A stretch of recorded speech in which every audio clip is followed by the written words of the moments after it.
Hello everyone, today in this video we will discuss how to scan for virus on Samsung Galaxy A57. Let's start the video. First of all, go to app library. Here click on settings app. Now in setting, scroll down and click on device care.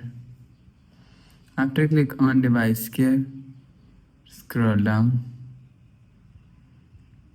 and you will see app protection is here. Click on app protection, and if you want to scan for virus, click on scan phone.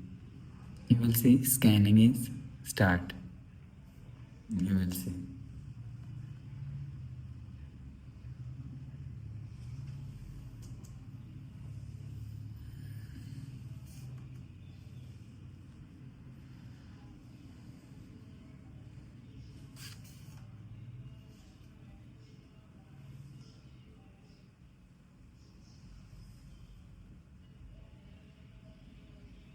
You will see scanning is start. Scanning is done 60%. You will see.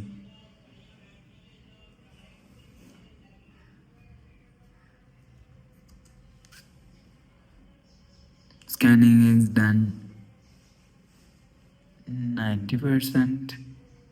You will see. After the process, go back to home screen. So that's how you can scan for virus on Samsung Galaxy A57. If you like the video, please subscribe. Thanks for watching.